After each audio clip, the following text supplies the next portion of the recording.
శ్రావణ మాసం వచ్చిందంటే మనం అందరికీ గుర్తొచ్చేది ఏంటంటే పూజలు చేసుకోవాలి. అమ్మవారిని మనకి తోచిన విధంగా ఇటు నైవేద్యాలు పెడుతూ అదే విధంగా మనం వ్రాయనాలు ఇచ్చుకుంటూ కూడా పూజలు అనేవి చేసుకుంటూ ఉంటాం. కానీ మనలో చాలా మందికి తెలియని విషయం ఏంటంటే మనం అసలు పూజని ఏ విధంగా మొదలు పెట్టాలి? అసలు ఏ వయసు వారు అంటే పెళ్ళైన వారు లేదా కన్యగా ఉన్నవారైనా కూడా ఈ మంగళ గౌరి వ్రతాలు చేసుకోవచ్చా? అదే విధంగా కొత్తగా పెళ్ళైన దంపతులు కూడా ఈ వ్రతాలు ఏ విధంగా చేసుకోవాలి? ముఖ్యంగా మహిళలు ఏ విధంగా చేసుకోవాలి? ఇలాంటివన్నీ కూడా మనకి డౌట్స్ ఉంటాయి. ఈ సందేహాలన్నీ కూడా తీర్చడానికి మనతో పాటు ప్రముఖ జ్యోతిష్యాధ్యాత్మికవేత్త భార్గవి బూదిరాజ్ గారు ఉన్నారు. వారిని అడిగి తెలుసుకుందాం. నమస్తే అమ్మ. నమస్తే అండి. శ్రీ గురుభ్యో నమః, శ్రీమాత్రే నమః. అమ్మ, శ్రావణ మాసం అనంటే దాదాపుగా మహిళలందరూ కూడా పూజలు అనేవి చేసుకుంటూ ఉంటారు. ముఖ్యంగా మంగళ గౌరి వ్రతం చేసుకుంటూ ఉంటారు. సో ఈ వ్రతాన్ని ఎవరు చేసుకుంటే మంచిదంటారు? స్త్రీలు చేసుకోవాలండి, చాతుర్వర్ణాల వాళ్ళు చేసుకోవచ్చు.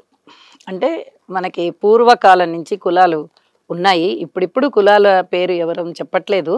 పూజలు పునస్కారాల విషయంలో అసమానతలు తొలగిపోయి అంతా సమానత్వం ఏర్పడుతోంది. కాబట్టి పూజలు అన్ని కులాల వాళ్ళు చేసుకోవచ్చు. ఆనాడు చేసుకోవచ్చు, ఆనాటి నుంచి ఈనాటి వరకు చేసుకోవచ్చు అనేదే సంప్రదాయంగా వస్తున్నది.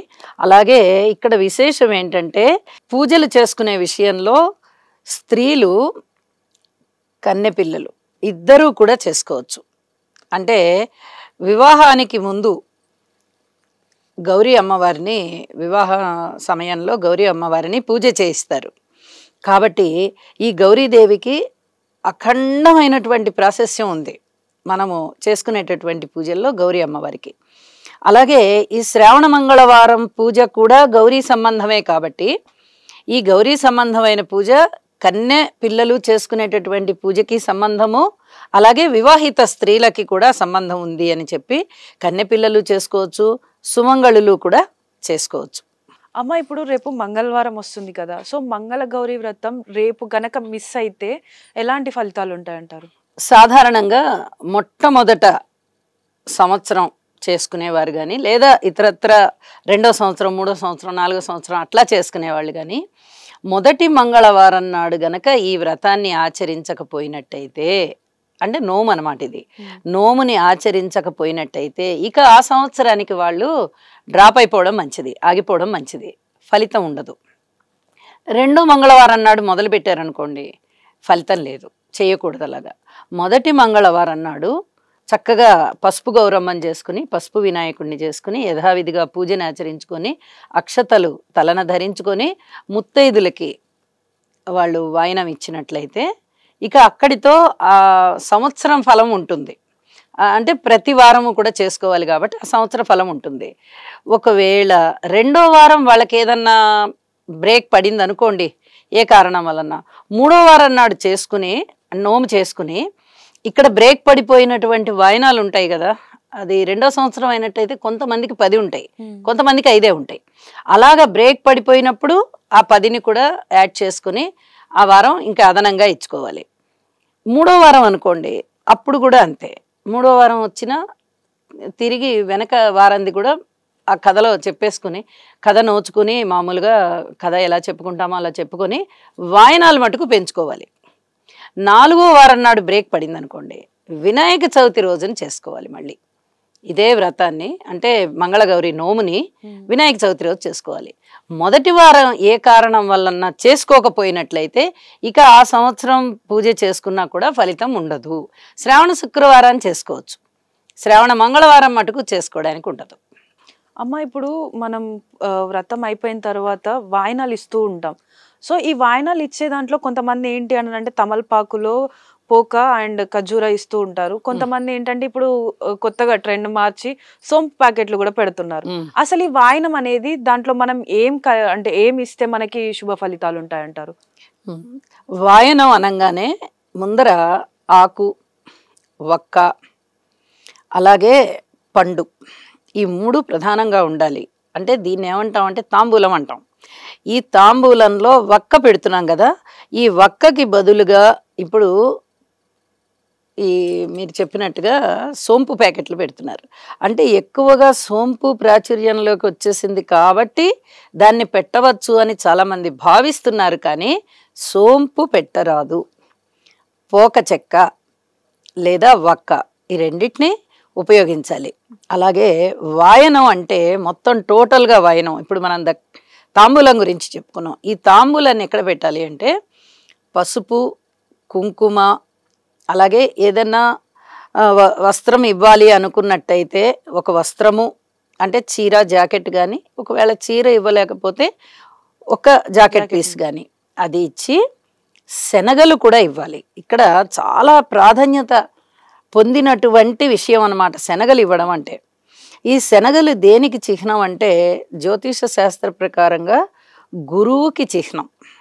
గురువు గారి యొక్క ధాన్యం అది, చాలా శుభప్రదమైనది.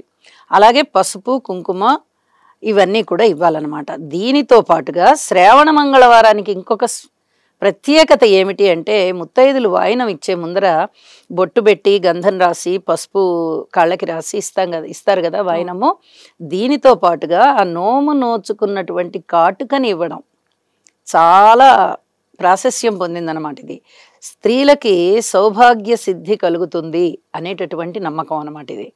అలాగే శ్రావణ మంగళవారం కథ చెప్పేటప్పుడు ఈ కథని చెప్పేటప్పుడు జ్యోతులని వెలిగించి, అంటే వారికి ఏమి ఆనవాయితీ ఉందో, సాధారణంగా ప్రతి వారికి కూడా ప్రతి ఇంటి పద్ధతిలో కూడా మొదటి సంవత్సరం 5 జ్యోతులు ఉంటాయి.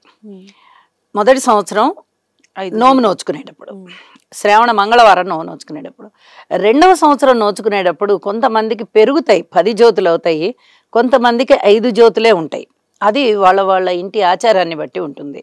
అయితే ఈ 5 జ్యోతుల్ని వెలిగించి ఒక ఇనప గరిటెకి కానీ, లేదా ఇప్పుడు అంతా స్టీల్ ఎక్కువగా వాడుతున్నారు కాబట్టి ఆ స్టీల్ అట్ల కాడ ముఖ్యంగా తీసుకుంటాం అనమాట. అట్ల కాడకు కానీ నెయ్యి రాసి చక్కగా దానికి అటు ఇటు కూడా నెయ్యి రాసేస్తాను, 2 పక్కల నెయ్యి రాసి ఆ కత్తికి కూడా, దాన్ని కత్తి అని సంబోధించుకుంటాం మనం ఆ గరిటెనే, లేదా అట్ల కాడనే కత్తి అని సంబోధిస్తాం. ఆ కత్తిని కంకణం కట్టుకుంటాం అనమాట. మనం ఏదైతే ఈ పూల మాల తయారు చేసుకుని చేతికి కంకణం లాగా దాన్ని కట్టుకుంటామో ఆ కత్తికి కూడా కట్టాలి. ఆ పూలమాలని కట్టి దానికి కూడా చక్కగా బొట్టు పెట్టి ఈ జ్యోతులు వెలిగించుకొని దాని మీద ఈ అట్లకాడని పెడతాం. ఆ మంటకి నెయ్యి రాసి ఉంటాం కదా అటు ఇటు 2 పక్కల కూడా, అది చక్కగా మసి పట్టినట్టుగా అవుతుంది. అంటే అందరికీ అర్థమయ్యే భాషలో చెప్తున్నాను కానీ మనం మసి అనకూడదు. ఇది ఒక పవిత్రమైనటువంటి కాటుక అన్నమాట. కాటుక దాన్ని స్త్రీలు కొంగు బంగారం అంటారు. అది కాటుకలాగా తయారవుతుంది, కళ్ళకు పెట్టుకోవడానికి వీలుగా ఉంటుంది. అది కంటికి చలవ, ఐశ్వర్య వృద్ధి, అలాగే సౌభాగ్య వృద్ధి ఇవన్నీ కూడా ఆ కాటుకలో అంతర్లీనంగా ఉంటాయి. మనం అది వాడితే మనకి సౌభాగ్య సిద్ధి అని ఆ శ్రావణ మంగళవారం నాడే చేసుకుంటాం ఇది. ఇక మరుసటి రోజు కానీ ఇతరత్ర ఏ పండగలోనూ ఈ ప్రాధాన్యత లేదు, ఈ కాటుక చేసే ప్రాధాన్యత లేదు. ఈ శ్రావణ మంగళవారాల్లో మాత్రమే ఉంటుంది. కాబట్టి ఆ కథ చెప్పుకుంటూ సుశీల కథ చెప్పుకుంటాం అనమాట. ఆ సుశీల కథ శ్రావణ మంగళవారపు నోము కథ అనమాట. అది చెప్పుకుంటూ కాటుక పట్టించి దానికి అంత కాటుకలాగా ఆ నెయ్యి మొత్తం ఈ వేడికి అతుక్కుపోయి ఉంటుంది అనమాట కత్తికి. ఆ కాటుకని వాయినంలో దాన్ని కూడా పెట్టుకోమని చెప్పి ఆ కత్తిని అందిస్తాం అనమాట. వాళ్ళు ముత్తైదులు చక్కగా కాటుక పెట్టుకొని దాన్ని నుంచి తీసి పెట్టుకుంటారు. ఆ చేతిని కూడా చూడండి, సహజంగా మనం కళ్ళకి కాటుక పెట్టుకున్న తర్వాత ఇలా అనుకోవడం ప్రతి వారికి అలవాటు స్త్రీలకి. కానీ ఈ శ్రావణ మంగళవారం నాడు తీసుకునేటటువంటి వాయనంలో ఈ కాటుకని ఇది కొంగు బంగారం అని చెప్పి కొంగుకి రాసుకుంటాం. ఆ కొంగు చివరన కొంచెం ఈ చేతికి ఉన్నటువంటి ఆ నలుపు ఆ కాటుకని ఆ కొంగుకి రాసేసుకుంటారు. ఇది కొంగు బంగారం అండి అని చెప్తూ ఉంటారు. అలా అంత ప్రాశస్యం పొందిందన్నమాట ఈ శ్రావణ మంగళవారం. కాబట్టి ఈ శ్రావణ మంగళవారం నాడు ఇచ్చేటటువంటి వైనంలో ముఖ్యంగా ఈ పదార్థాలన్నీ, వస్తువులన్నీ ఉండాలి.